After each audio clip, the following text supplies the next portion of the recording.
বড়দের নমস্কার। ছোটদের ভালোবাসা জানিয়ে আমি স্বর্ণকমলিকা চক্রবর্তী যে গল্পটা পড়ব আমার লেখা, নাম 3 প্যাকেট মিষ্টি।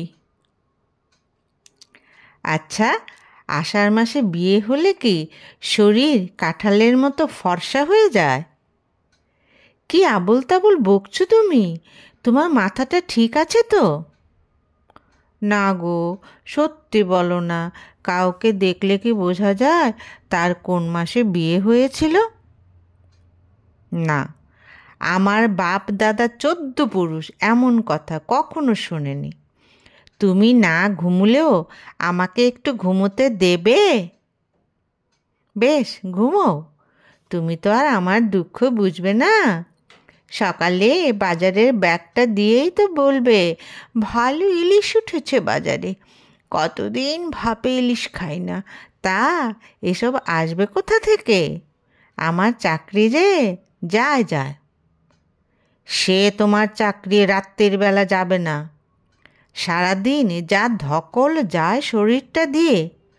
কোনো দিন তো বলো না, রমা, তুমি বিয়ের সময় কত সুন্দর ছিলে, এখন সংসারে ঘানি টানতে টানতে তোমার সেই রং সেই চুল কোথায় গেল? একদিনও তো বলো না, চলো আজ কোথাও বেরিয়ে আসি। শুধু রান্না করো, বাসন মাজো, অতিথি আপ্যায়ন করো, এটাই আমার কাজ। তুমি বাইরে গিয়ে খুব চিন্তা করো, আমি ঘুমবো। গোবিন্দবাবু বারান্দায় দাঁড়িয়ে একটার পর একটা সিগারেট খেয়ে চললেন, কিন্তু কাগজটা কোথায় রেখেছেন কিছুতেই মনে করতে পারলেন না। সমস্ত গুরুত্বপূর্ণ কাগজ কাজের সাথে সাথে ফাইলে ঢুকিয়ে দেন। এটা কি করে হাওয়া হয়ে গেল? অনুভবে আজ কেন জানি নন্দার কথা খুব মনে হচ্ছে। কি করছে এখন সে? সে এখন নিজে অফিসে যাবে, অফিসে কিছু কাজ সেরে আবার গোবিন্দবাবুর সঙ্গে দেখা করতে যাবে। কাগজটা পাওয়া গেল কি না খোঁজ করতে হবে। অফিসে কাজ, বাড়িতে কাজ, আবার রেজিস্ট্রি অফিসে কাজের জন্য আসা, ওর এসব আর ভালো লাগছে না। কবে এর থেকে ও মুক্তি পাবে? নন্দা ড্রেসিং টেবিলের সামনে বসে এক মনে চুলে চিরুনি চালাচ্ছে। আজ ও চুলে শ্যাম্পু করেছে, চুলে বেশ জট লেগেছে। জটগুলো আস্তে আস্তে সে ছাড়াতে লাগলো। ওর এখন কোনো তাড়াহুড়ো নেই, কোনো কাজও নেই, অফুরন্ত অবসর। আজ ওর মনে হচ্ছে ও এমনভাবে যেন চুলকে আদর করবে যে একটা চুলও সে উঠতে দেবে না। কারণ ওর বন্ধুরা সবাই ওকে বলছে ওর সেই আগের চুলটা নেই। চুল নিয়ে চুলোচুলোর কথা মনে পড়তেই নন্দার ভীষণ হাসি পেয়ে গেল। জানো নন্দা, তুমি যখন লম্বা বিনুনিটা ঝুলিয়ে আস্তে আস্তে বারান্দা দিয়ে যাও, তখন পিছন দিক দিয়ে যেন মনে হয় একটা অজগর সাপ ঝুলছে। অনুভব, তুমি আর উপমা পেলে না? আমার বিনুনিকে অজগর সাপের সঙ্গে তুলনা করলে কেন? মুয়ের মতো তো বলতে পারতে। আমার এখন সাপের কথাই মনে হয়েছে। কেন, অজগর তোমার পছন্দ নয়? না বাবা, সাপের কথা মনে হলেই আমার গা গুলিয়ে ওঠে। ঠিক আছে, আর কতদিন বা বলতে পারবো নন্দা? আমি যদি বাইরে পড়তে চলে যাই, তুমিও যদি চলে যাও, তবে তো দেখাই হবে না। সত্যি অনুভব, মনে হয় সেদিন স্কুলে ভর্তি হয়েছিলাম, আর এখন প্রায় এর শেষ প্রান্তে দাঁড়িয়ে আছি। অনুভব বাইরে ইঞ্জিনিয়ারিং পড়তে চলে গেল। নন্দা এখানকারই কলেজে ভর্তি হলো। দুজনের মধ্যে প্রথম একটু যোগাযোগ, তারপর বেশি, তারপর ছুটিতে বাড়িতে এসে ঘোরাঘুরি, তারপর তারপর তারপর হয়ে গেল। অনুভব ভালো ছেলে, ভবিষ্যৎ উজ্জ্বল। নন্দাও ভালো মেয়ে, তাই দুবাড়িতে আপত্তির কোনো কারণ রইল না। তবে অনুভবের বাবার একটাই কথা ছিল, ছেলে পাশ করে চাকরি করবে, ওর দিদির বিয়ে হবে, তারপর নন্দা এ বাড়িতে আসবে। অনুভব পাশ করে এসে চাকরি পেয়েছে, নন্দাও পাশ করে বসে আছে। নন্দার ভয় অনুভব তাকে ছেড়ে যাবে না তো। সে জানে অনুভব সেই রকম ছেলে নয়, তবু ছেলেদের এত বিশ্বাস করতে নেই সে শুনেছে। তাই একদিন বিকেলে পার্কে বসে বাদাম চিবোতে চিবোতে অনুভবকে বলল যে ওরা দুজন যদি এখনই রেজিস্ট্রিটা করে রেখে দেয়, তবে সময়ে আবার সামাজিক বিয়ে হলেই চলবে। নন্দা, তুমি কি আমাকে বিশ্বাস করতে পারো না? তা পারি, তবুও একটু কিন্তু কিন্তু। ঠিক আছে, তুমি যখন বলছো তখন রেজিস্ট্রিটা করেই নেই। কাল আমি আমার কয়েকজন বন্ধু নিয়ে রেজিস্ট্রি অফিসের সামনে থাকবো, তুমি চলে এসো। গোবিন্দবাবু খুব রসিক মানুষ, জীবনে যে কত রকমের রেজিস্ট্রি করালেন তার কোনো ইয়ত্তা নেই। আর 1 বছর চাকরি আছে এখন এই অল্প বয়সী ছেলেমেয়েগুলি যখন মা বাবাকে না জানিয়ে বিয়ে করতে চলে আসে, ওনার খুব হাসি পায়। অনুভব আর নন্দাকে দেখে ওনার খুব অবাক লাগলো। সব ঠিক আছে, বাড়ির লোকেরা বিয়ে দিয়ে দেবে, তবু ছেলে হাতছাড়া হবার ভয়ে রেজিস্ট্রি করে নিচ্ছে। সত্যি মেয়েদের যে কত বুদ্ধি। তিনি মনে মনে নন্দার বুদ্ধির তারিফ করলেন। কাজ শেষ হওয়ার পর কাগজটা যত্ন করে ফাইলে রেখে দিলেন। নন্দা, চলো না কোথাও একটু ঘুরে আসি, অনেক দিন দূরে কোথাও যাই না। সকালে যাব, সন্ধ্যায় ফিরব। খাওয়া দাওয়া কী করে হবে? সে অলোককে বলে দেব, সেই সব ব্যবস্থা করবে। তাহলে আমরা 3 জন সামনের রবিবার বেড়াতে যাচ্ছি। আচ্ছা। সারাদিন হৈ হৈ করে খুব ঘোরাফেরা হলো, তারুণ্যের ঝলকানি তাদের শরীরে। এবার একটা নির্জন জায়গা দেখে ওরা লাঞ্চ করতে বসলো। জানো নন্দা, একবার কলেজ থেকে আমরা পিকনিকে গিয়েছিলাম। অর্পিতা, আমাদেরই ক্লাসমেট, আমার আর পিছু ছাড়তে চায় না। মানে? তুমিই বোধহয় ওর পিছু নিয়েছিলে। না না নন্দা, আমি ওর দিকে তাকাবো কেন? আমার নন্দা রয়েছে না। মোটেও না, তুমি ওই অর্পিতাকে নিশ্চয়ই আমার চেয়ে বেশি ভালোবাসো, তাই সবসময় ওর কথাই মনে হয়। এখন আমার জন্য ওকে বিয়ে করতে পারবে না। ঠিক আছে, কালই আমি অফিসে গিয়ে কাগজটা তুলে নেব, তুমি নিশ্চিন্ত হতে পারো। অনুভব হতভম্ব, অলোকও কিছু বুঝতে পারছে না। অনুভব বেশ বুঝতে পারছে নন্দা বেশ রাগান্বিত হয়ে আছে, এখন ওকে কিছুই বোঝানো যাবে না। তাই আর কথা না বাড়িয়ে নন্দার কথায় সায় দিল। পরদিন দুজনকে অফিসে দেখে গোবিন্দবাবু খুব খুশি হলেন। যাক, ওরা তাহলে তাড়াতাড়ি বিয়ে করে ফেলেছে। এখন হয়তো ওনার জন্য বড় মিষ্টির প্যাকেট এনেছে। আজ সকাল থেকেই ওনার মিষ্টি খেতে ইচ্ছে করছিল। সেই মিষ্টি খাওয়া এইভাবে এসেছে ভেবে ওনার খুব আনন্দ লাগলো। কি অনুভব, আমার জন্য মিষ্টির প্যাকেট নিয়ে এসেছো? প্যাকেট? আরে, বিয়ের পর তো সবাই আমাকে এসে মিষ্টি খাইয়ে যায়, তা তোমরা এত তাড়াতাড়ি বিয়ে করে ফেললে। ভালোই করেছো, ডুবে ডুবে জল খাওয়ার কী দরকার? কাকু, আমরা কিন্তু অন্য একটা কাজে এসেছিলাম। ওদের কথা শুনে গোবিন্দবাবু তাজ্জব বনে গেলেন। ওনার চাকরি জীবনে তিনি এমন কথা শোনেননি। নন্দাকে তিনি মনে মনে বুদ্ধিবতী বলেছিলেন, আজ ওকে ভীষণ বোকা মনে হতে লাগলো। না হলে সামান্য ব্যাপার নিয়ে কেউ এত বড় সিদ্ধান্ত নেয়। কিন্তু চাকরির খাতিরে ওনাকে গিয়ে সেই ফাইলটা খুলতেই হলো। কিন্তু এ কি, এখানে তো কাগজটা নেই। তাহলে উনি এখন কি করে কাজ করবেন? এটা কি করে হাওয়া হয়ে গেল? তিনি তাদের 2 দিন পর আসতে বলে দিলেন। ওরা চলে গেল। তিনি সমস্ত ফাইল নাড়াচাড়া করলেন, না, কোথাও কাগজটা নেই। দুদিন পর আবার অনুভব এলো খোঁজ করতে। কাকু, কাগজটা পাওয়া গেল? না, আর কিছুদিন অপেক্ষা করো, তোমাদের কাজ আমি শেষ করে দেব। গোবিন্দবাবুর আহার নিদ্রা চলে গেল। বউ তো এসব কিছুই বুঝতে চায় না। ওনার ঘুম না হলেও বউয়ের কোনো চিন্তা নেই। কোথা থেকে মাছটা ঘিটা আসবে যদি ওনার চাকরি চলে যায়? ওরা 2-3 দিন ঘোরাঘুরি করে যখন বড় সাহেবের কাছে যাবে, বড় সাহেব ওনাকে ডেকে পাঠাবেন। অফিসের কাজকর্ম ঠিক করে করতে না পারলে তো উনি আকারে ইঙ্গিতে ভলান্টারি রিটায়ারমেন্টের কথাই বলবেন। তখন ওনার তো কিছুই বলার থাকবে না। তিনি আর ভাবতে পারছেন না। নন্দা, কিছুদিন ধরে লক্ষ্য করছি তুই কেমন মনমরা হয়ে থাকিস।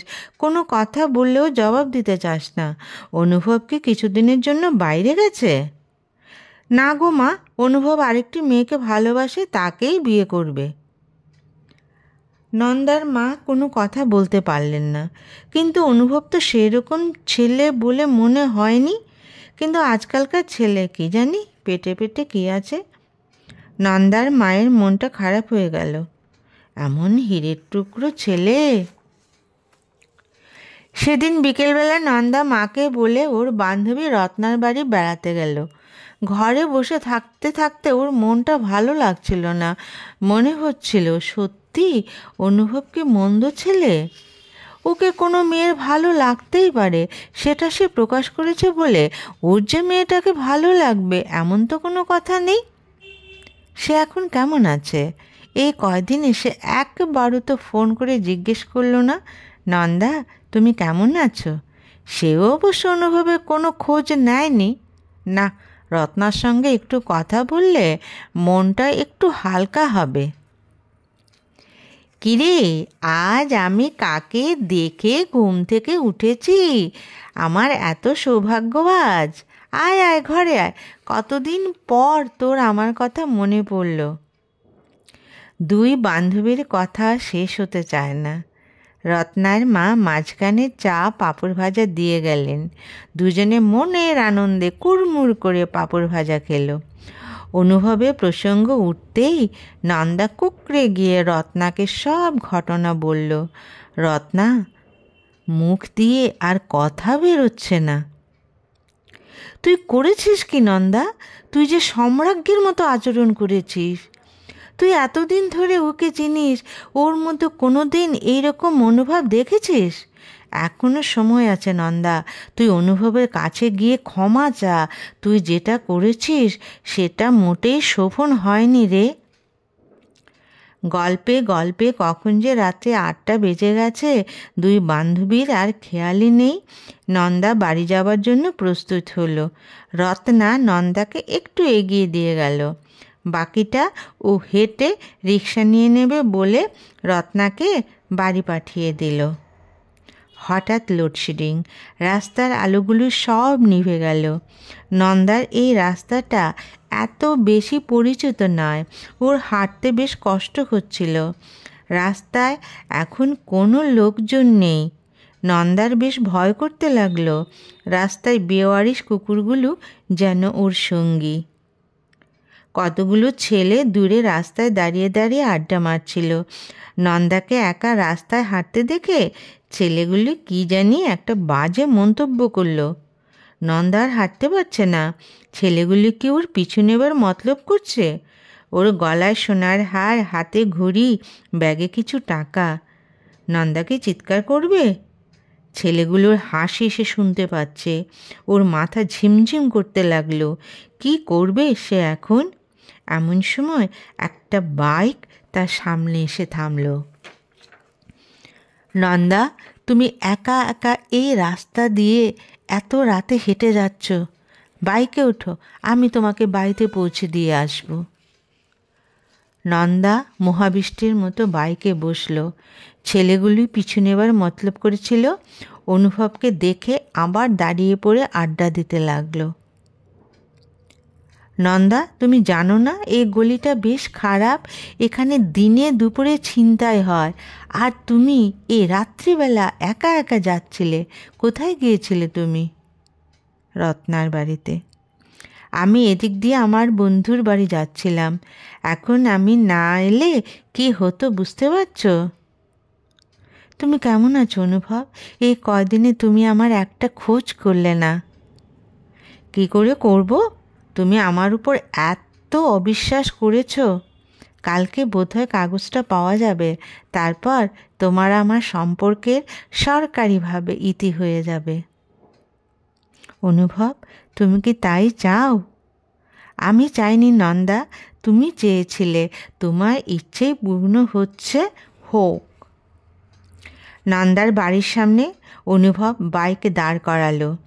নন্দার মা কিছু বুঝতে পারলেন না, ওর সঙ্গে তো নন্দার কোনো সম্পর্ক নেই। তবে কি? অনুভব, এখন আমাদের বাড়িতে একটু চা খেয়ে যাও। না নন্দা, আজ আর চা খাবো না, কাল অফিসে চলে যেও, তোমার আকাঙ্ক্ষা পূর্ণ হয়ে যাবে। অনুভব চলে গেল। মা এসে নন্দাকে বললেন যে সে কি রাস্তাতেই দাঁড়িয়ে থাকবে? নন্দার যেন চেতনা ফিরে এলো। সে এতক্ষণ কি চিন্তা করছিল ও নিজেই ভেবে পাচ্ছে না। মাকে বলল যে রাস্তায় অনুভব ওকে দেখে বাড়ি পৌঁছে দিয়ে গেছে, ব্যাস, আর কিছু নয়। ঘরে গিয়ে পোশাক খুলতে খুলতে নন্দা ভাবতে লাগলো, আজ যদি ওই সময় অনুভব না আসতো তবে ওর কী অবস্থা হতো। না, সে আর ভাবতে পারছে না। সে কি অনুভবকে মোবাইলে একটা ফোন করবে, বলবে যে ওর অন্যায় হয়েছিল, আর এখন রেজিস্ট্রির কাগজটা সে ফের হতে চায় না, খুব তাড়াতাড়ি সে যেন ওকে ওর ঘরে নিয়ে তোলে। সে শুনেছে ওর দিদির কিছুদিন আগে বিয়ে হয়ে গেছে, ওর রাস্তা এখন পরিষ্কার। কিন্তু ফোনে এসব কথা বলতে ওর লজ্জা করতে লাগলো। সে কেমন করে এই কথাগুলো বলবে? ওর কি করা উচিত? নন্দার মোবাইলটা বেজে উঠল।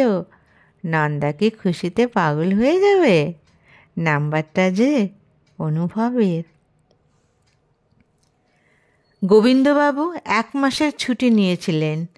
অন্তত কয়েকদিন তো বাড়িতে একটু শান্তিতে থাকতে পারবেন। ওনার মনে হচ্ছে এই কাজও তিনি শেষ করতে পারবেন না, চাকরিও আর থাকবে না। হয়তো ছুটির পর যেদিন জয়েন করবেন সেদিনই। আজই গোবিন্দবাবু অফিসে জয়েন করবেন। মনটা খুবই খারাপ, কি জানি কি হয়। সবে সই করে চেয়ারে গিয়ে বসেছেন। কাকু, চমকে উঠলেন তিনি। ওরা দুজন একসাথে, ওদের বেশ খুশি খুশি লাগছে। কি ব্যাপার? কাকু, কাগজটা আর লাগবে না আমাদের। মানে? মানে আমরা এখন বিবাহিত স্বামী স্ত্রী। আজ সত্যিই আপনার জন্য 3 প্যাকেট মিষ্টি এনেছি। 3 প্যাকেট? কেন? বারে, 1 প্যাকেট প্রথম দিনের জন্য, আরেক প্যাকেট কাগজটা না পাওয়ার জন্য, আরেক প্যাকেট আজকের জন্য। অনুভব, যে কাগজের কথা চিন্তা করে আমার চাকরি যায় তার জন্য আজ এত মিষ্টি। কাকু, ওই কাগজটা তখন পেলে সত্যিই আমাদের ছাড়াছাড়ি হয়ে যেত। এটা না পাওয়াতেই তো আজ আমরা একসাথে আপনার কাছে আসতে পেরেছি। অফিসের এক সহকর্মী আলমারির উপর কী যেন খুঁজছিলেন। হঠাৎ ঝুপ করে একটা কাগজ পড়ল। সে গোবিন্দবাবুকে কাগজটা দেখালো। এই কাগজ, সেই কাগজ। কাকু, এটাকে এখন ফাইলের ভিতর যত্ন করে রেখে দিন। এটা আর আমাদের কোনো কাজে লাগবে না। গোবিন্দবাবু আজ বিরাট একটা ইলিশ ঝুলিয়ে বাড়ি ঢুকলেন। বউ তো অবাক, চাকরি থাকবে কিনা চিন্তা, আর এখন ইলিশ। বুঝলে গিন্নি, খুব ভালো করে 1 কাপ চা ও 2টো কুকিজ দাও তো খাই। কতদিন অফিস থেকে এসে আরাম করে চাটা খেতে পারছি না। যে কাগজ আমার নিদ্রা হরণ করে নিয়েছিল সে ঝামেলা মিটেছে গো গিন্নি। আমি আজ 3 প্যাকেট মিষ্টি পেয়েছি। আমি দারুণ খুশি। তোমার জন্য 1 প্যাকেট এনেছি। ওদিকে অনুভবও অফিস থেকে এসেছে। নন্দা বিছানায় শুয়েছিল। অনুভব, নমস্কার।